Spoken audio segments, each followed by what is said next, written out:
नमस्कार दोस्तों, कविता Yadav YouTube channel पर आप सभी का स्वागत है।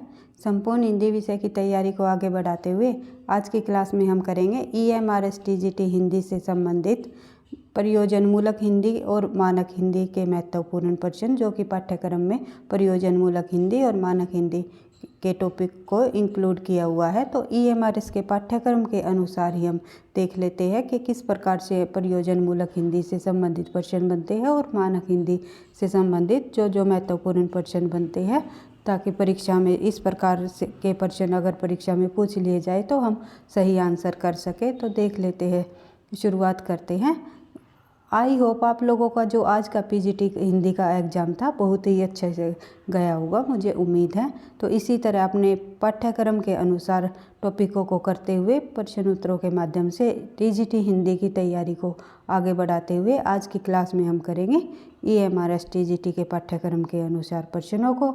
तो देख लेते हैं प्रश्न नंबर 1, प्रयोजनमूलक भाषा से क्या तात्पर्य है। इसमें पूछा गया है प्रयोजनमूलक भाषा से क्या तात्पर्य है।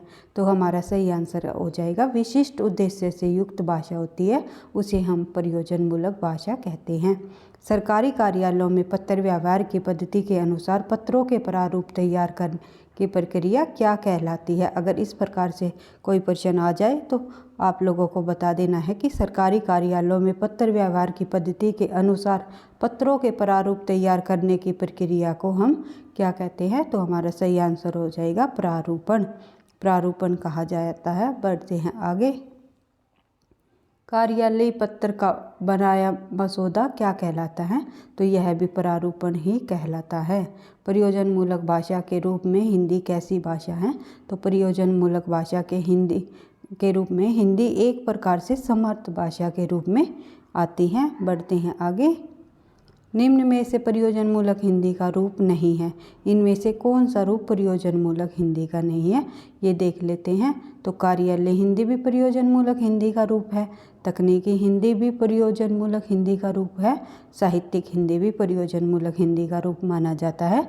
जो सामान्य बोलचाल की जो हिंदी होती है वो प्रयोजनमूलक हिंदी का रूप नहीं है। नहीं पूछा हुआ है और नहीं में आप लोगों को ध्यान से समझते हुए प्रश्नों को करना है कि परीक्षा में प्रश्न पूछा क्या गया है। बढ़ते हैं आगे। प्रश्न संख्या 6, प्रतिवेदन का प्रारूप होता है। प्रतिवेदन का प्रारूप क्या होता है। तो प्रतिवेदन का प्रारूप होता है संक्षिप्त, यानी बिल्कुल छोटा। बढ़ते हैं आगे। कार्यालयीन कार्य में एक सेकंड भाई। कार्यालयीन कार्य में नोटिंग का अर्थ क्या माना जाता है। तो इसका इस प्रकार से भी प्रश्न पूछे जाते हैं। तो इसका अर्थ होता है टिप्पणी लिखना। टिप्पणी लिखना कहलाता है। बढ़ते हैं आगे। प्रयोजनमूलक हिंदी का रूप इनमें से कौन सा नहीं है। नहीं पूछा हुआ है, इस आपको ध्यान देना है। तो प्रयोजनमूलक हिंदी का इनमें से रूप कौन सा नहीं है। इस प्रकार का प्रश्न हमने ऊपर भी पढ़ा था। तो सृजनात्मक भाषा, रचनात्मक भाषा और व्यावहारिक भाषा तीनों की तीनों प्रयोजनमूलक हिंदी के रूप में शामिल है, लेकिन जो संवैधानिक भाषण जो होता है वो प्रयोजनमूलक हिंदी के रूप में नहीं आती। प्रयोजनमूलक हिंदी का पर्याय क्या नहीं है। क्या नहीं है प्रयोजन हिंदी का का पर्याय। तो कामकाजी हिंदी, उद्देश्यपरक हिंदी, प्रयोजनमूलक हिंदी, वार्तालापी हिंदी। इनमें से हमारा सही आंसर हो जाएगा वार्तालापी हिंदी, जो सामान्य बोलचाल की भाषा है वो। किसी प्रकार से प्रश्नों को घुमाकर पूछ सकते हैं। तो आपको ये ध्यान रखना है कि किस प्रकार से प्रश्न पूछा गया है। प्रयोजनमूलक भाषा का संबंध प्रमुख संबंध है। किससे है प्रयोजनमूलक भाषा का प्रमुख संबंध। तो साहित्य से नहीं, कला से नहीं, कल्पना से नहीं, जीवोपजन से प्रयोजनमूलक भाषा का सीधा संबंध होता है। बढ़ते हैं आगे। प्रयोजनमूलक हिंदी की विशेषता नहीं है। इनमें से कौन सी विशेषता प्रयोजनमूलक हिंदी की नहीं है। तो आलंकारिकता होती है, वो प्रयोजनमूलक हिंदी में नहीं मिलती। भाषिक विशिष्टता मिलती है, वैज्ञानिकता भी मिलती है और अनुप्रयुक्तता भी प्रयोजनमूलक हिंदी में पाई जाती हैं। टिप्पणी के बारे में कौन सा कथन सत्य नहीं है। इनमें टिप्पणी के बारे में इनमें से कौन सा कथन सत्य नहीं है, ये पूछा गया है। विचाराधीन विषय के निस्तारण से संबंधित सभी बातों का संक्षिप्तीकरण भी टिप्पणी में शामिल है। टिप्पण लेखक या लिपिक सहायक कार्यालय अधीक्षक के नाम से अध्यक्ष बाई और हो, ये भी टिप्पणी में शामिल है। संक्षिप्त हो, ये तो मुख्य विशेषता होती है टिप्पणी की। और मूल पत्र पर ही लिखा गया हो, इसमें ये कोई इसकी विशेषता नहीं है कि वो केवल मूल पत्र में ही लिखा गया हो। तो सही आंसर हो जाएगा हमारा डी। सत्य नहीं है, नहीं ये पूछ रखा है कि कौन सा सत्य नहीं है, तो ये 3 ऑप्शन हमारे सही हो जाएंगे। लेकिन ये हमारा इसकी कोई ज़रूरी नहीं है कि मूल पत्र पर ही टिप्पणी का कार्य लेखन शुरू किया गया हो। बढ़ते हैं आगे। हिंदी का प्रचार प्रसार किस क्षेत्र में होता है। हिंदी का प्रचार प्रसार किस क्षेत्र में किया जाता है, तो हमारा सही आंसर हो जाएगा इसमें धार्मिक संस्थान में भी हिंदी का प्रचार प्रसार होता है। विज्ञान और तकनीकी क्षेत्र शिक्षा में भी हिंदी का प्रचार प्रसार किया जाता है। रेलवे प्लेटफॉर्म पर भी किया जाता है। लेकिन सब सही आंसर हो जाएगा हमारा उपयुक्त सभी। निम्न में से क्या प्रारूपण के अन्य पर्याय शब्द है। प्रारूपण के हमने ऊपर देखा था कि प्रारूपण कि कार्यालय पत्र का पर बनाया गया मसौदा जो तैयार किया जाता है उसे हम प्रारूपण कहते हैं। और ये इसका पर्याय क्या है, इसमें ये पूछा गया है, तो हमारा इसमें सही आंसर हो जाएगा हमारा डी, उपयुक्त सभी। आलेखन, प्रालेखन, मसौदा लेखन, जो ये तीनों के तीनों शब्द हैं, ये प्रारूपण के पर्याय माने जाते हैं। अंग्रेजी के रिपोर्ट शब्द का हिंदीकृत रूप क्या है। अंग्रेजी का जो रिपोर्ट शब्द है उसका हिंदीकृत रूप हम देखेंगे तो क्या माना जाता है। अंग्रेजी के रिपोर्ट शब्द का हिंदीकृत जो रूप है वो है प्रतिवेदन कहते हैं। बढ़ते हैं आगे। हिंदी का पहला अकाउंटिंग सॉफ्टवेयर कौन सा है। हिंदी का पहला अकाउंटिंग सॉफ्टवेयर माना जाता है शुभ लाभ। आप लोगों को पता ही होगा, कई बार आप लोगों ने ये प्रश्न कहीं और से भी जैसे जीके वगैरह में पढ़ा ही होगा, तो और कंप्यूटर में भी पढ़ा होगा।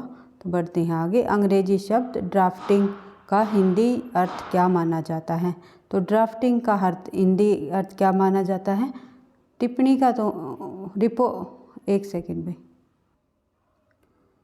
ड्राफ्टिंग का अर्थ पूछा गया है। हमने ऊपर पढ़ा था रिपोर्ट का हमने प्रतिवेदन देख लिया था कि रिपोर्ट का जो हिंदी रूपांतरण है वो प्रतिवेदन है। लेकिन जो ड्राफ्टिंग का जो अंग्रेजी शब्द है ड्राफ्टिंग, उसका हिंदी रूपण हो जाएगा प्रारूपण।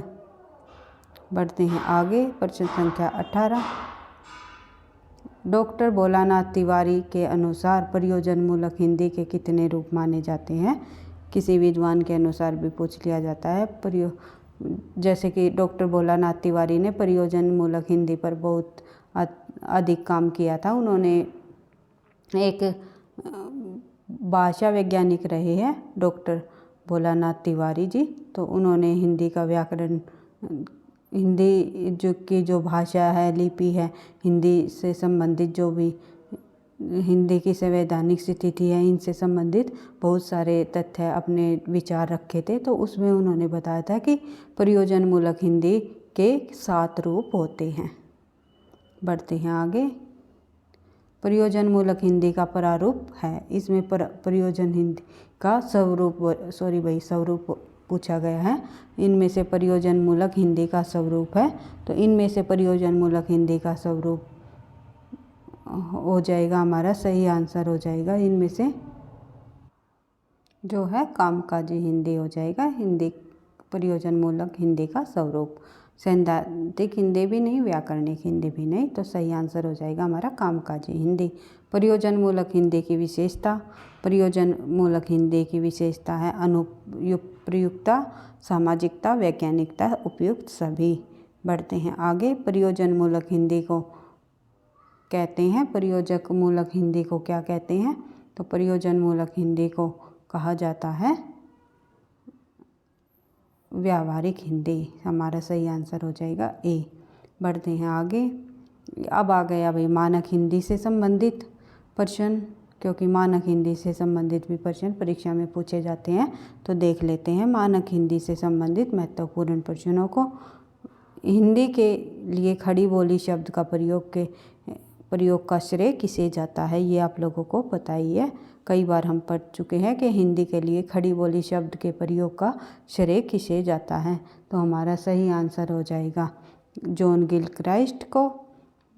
खड़ी बोली शब्द का सर्वप्रथम उल्लेख किन्होंने किया, तो सही आंसर हो जाएगा लल्लू लाल जी ने।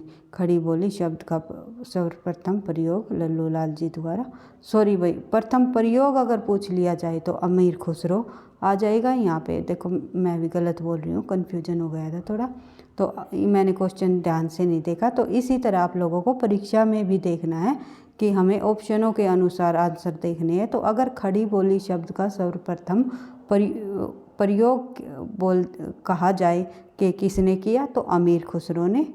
अमीर खुसरो आदिकाल के रचनाकार हुए हैं, प्रसिद्ध रचनाकार आदिकाल के, जिन्होंने खड़ी बोली शब्द का सर्वप्रथम प्रयोग किया। लेकिन सर्वप्रथम उल्लेख की अगर बात करें तो लल्लू लाल जी ने किया। हिंदी भाषा को हिंदुस्तानी से पृथक देसी भाषा के रूप में सबसे पहले किसने स्वीकार किया, तो इसमें हमारा सही आंसर हो जाएगा विलियम प्राइस ने। बढ़ते हैं आगे। मानकीकरण का सर्वप्रथम उल्लेख करने वाला विद्वान कौन है, तो हिंदी मानकीकरण का सर्वप्रथम उल्लेख करने वाले विद्वान का नाम है एंथरिंगटन। मानक हिंदी की आधार बोली कौन सी मानी जाती है, तो मानक हिंदी की आधार बोली मानी जाती है कोरवी, जिसे हम खड़ी बोली के नाम से भी जानते हैं। खड़ी बोली, अगर ऑप्शन में अगर कोरवी ना दिया जाए तो इसकी जगह खड़ी बोली भी आप लोगों को मिल सकता है। तो इसको ध्यान रखना है कि खड़ी बोली और कोरवी एक ही को बोलते हैं। बढ़ते हैं आगे। मानक हिंदी की आधार बोली मानी जाती है। मानक हिंदी की आधार बोली के पक्षक कु, नु, ते, से, ती आदि रूपों को आदर्श भाषा में क्या कहा जाता है, तो आदर्श भाषा में इन्हें अस्वीकृत किया गया है। सॉरी भाई, क्या कहा जाता नहीं, क्या इनमें ऑप्शनों में से देखना में क्या स्वीकार कर लिया गया है या आंशिक रूप से स्वीकृत किया गया है, काव्य के रूप में उपयुक्त मानना है, तो इन्हें बिल्कुल अस्वीकृत कर लिया गया है। मानक हिंदी में की आधार बोली के पर्शग में जैसे कु है, नु है, ते है, से है, ये हमें पर्शग रूप में देखने को नहीं मिलते। खड़ी बोली का जो आधार बोली है, जो मानक हिंदी की आधार बोली है खड़ी बोली, उनमें हमें इन पर्शगों को बिल्कुल भी देखने को हमें नहीं मिलते। तो इसलिए हमारा सही आंसर हो जाएगा बी, इनको बिल्कुल अस्वीकृत किया गया है। बढ़ते हैं आगे। कोरवी में कर्म और संप्रदान कारक के लिए 5 पर्शगों को, कु, नु, ते, के है, जबकि मानक हिंदी में इनकी संख्या कितनी है, तो इसका हमारा सही आंसर हो जाएगा 2। मानक हिंदी में इनकी संख्या 2 मानी जाती है। बढ़ते हैं आगे। जिसकी, उसकी, जो, सो आदि सर्वनाम है। ये जिसकी, उसकी, जो, सो आप लोगों को देखते ही पता चल रहा होगा, तो ये एक संबंधवाचक सर्वनाम है जो एक दूसरे से संबंध बताते हैं। जिसकी, उसकी, जो, सो।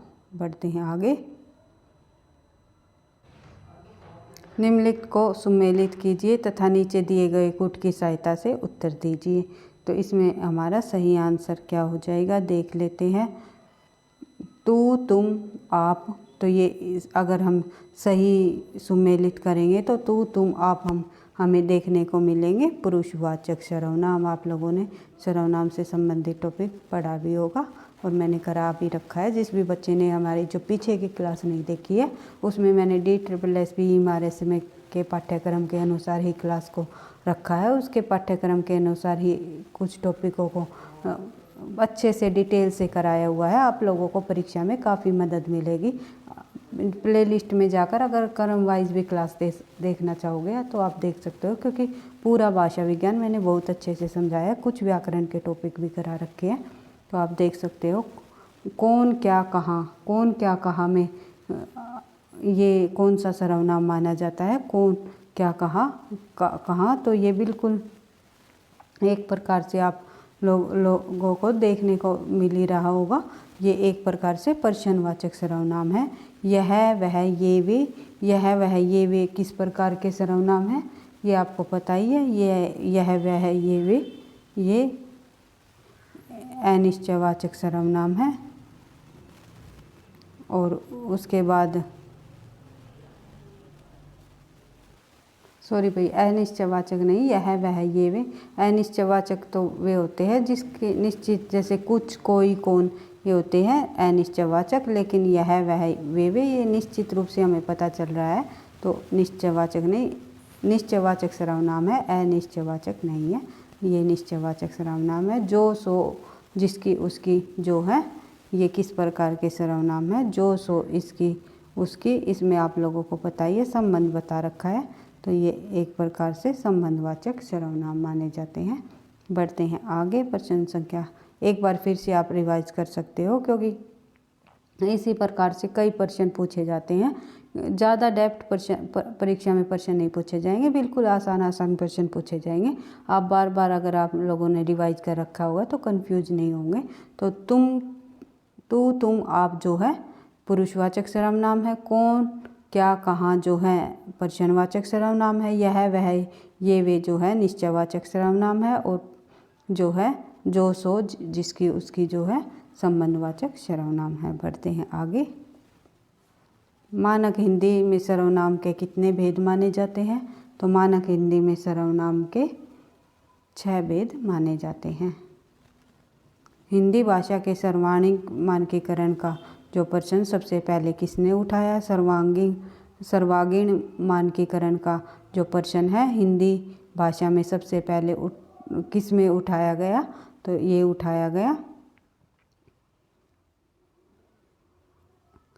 सन 1950 में इलाहाबाद विश्वविद्यालय के हिंदी विभाग में। बढ़ते हैं आगे। मानकीकरण हिंदी, मानक हिंदी में व्यावहारिक आधार पर शब्द कितने प्रकार के होते हैं। तो मानक हिंदी में व्यावहारिक आधार पर शब्दों की संख्या कितनी मानी गई है। तो शब्द कितने प्रकार के माने गए हैं, तो हमारा सही आंसर हो जाएगा इसमें 5 प्रकार के। बढ़ते हैं आगे। लिंग वचन कारक को निम्नलिखित में से किसकी कोटियाँ कहा जाता है। लिंग वचन कारक को सामान्यतः संज्ञा की कोटियाँ कहा जाता है। मानक हिंदी की संज्ञा के कितने भेद माने जाते हैं। तो मानक हिंदी में संज्ञा के आप लोगों को पता ही है 5 भेद माने जाते हैं। पुरुषवाचक, जातिवाचक, भाववाचक, समूहवाचक, संबंधवाचक आदि। बढ़ते हैं आगे। हिंदी वर्तनी पर पुस्तक लिखने वाले प्रथम रचनाकार कौन माने जाते हैं। हिंदी वर्तनी पर पुस्तक लिखने वाले जो प्रथम रचनाकार है वो कौन माने जाते हैं। वो इसका आंसर सही हो जाएगा हमारा छत्रधारी सिंह। छत्रधारी सिंह ने हिंदी वर्तनी पर पुस्तक लिखने वाला प्रथम रचनाकार माने गए हैं। 19वीं शताब्दी के अंतिम चरण में हिंदी वर्तनी पर विचार स्वीकृत करने वाला विद्वान कौन सा है। तो इसका हमारा सही आंसर हो जाएगा अंबिका दत्त व्यास जी। भारतेंदु हरिश्चंद्र तथा राजा शिव प्रसाद सितारे हिंद ने अपनी रचनाओं में कारक चिन्हों को कैसे लिखा। तो भारतेंदु हरिश्चंद्र तथा राजा शिव प्रसाद सितारे हिंद ने अपनी रचनाओं में कारकों को अलग करके लिखा। सन 1888 में हिंदी वंगवासी के संपादक अपने पत्र में कारक चिन्हों को मिलाकर लिखना उचित ठहराया। और तो इसका परख विरोध निम्नलिखित में से किसने किया। तो इसका जो विरोध किया गया है वो अंबिका दत्त व्यास जी ने ही किया है। बढ़ते हैं आगे। इसके बाद हमारे जो प्रश्न थे वही मानक हिंदी और प्रयोजन मूलक हिंदी से संबंधित लगभग सभी प्रश्न जो महत्वपूर्ण प्रश्न रहे हैं, जो परीक्षा में बार बार पूछे जाते हैं, पिछली परीक्षाओं में भी पूछे गए हैं और आगे पूछे जाने की भी संभावना है, हमने कर ली है। इसी प्रकार हम संवैधानिक हिंदी से संबंधित, देवनागरी लिपि के से संबंधित जो पाठ्यक्रम में जो साहित्य का इतिहास तो लगभग आप लोगों ने अच्छे से पढ़ ही लिया होगा। और प्रश्न उत्तरों को भी हम जो महत्वपूर्ण तथ्य है जो परीक्षा में पूछे जा सकते हैं तो उन से संबंधित आगे क्लास लेकर के आएंगे। हमारे साथ जुड़े रहने के लिए आप लोगों का धन्यवाद। वीडियो अच्छी लगी तो लाइक करना, दोस्तों के साथ शेयर करना, चैनल पर पहली बार हो तो सब्सक्राइब कर लेना ताकि आपको समय पर नोटिफिकेशन मिलता रहे। पढ़ते रहना, आगे बढ़ते रहना। थैंक यू, धन्यवाद।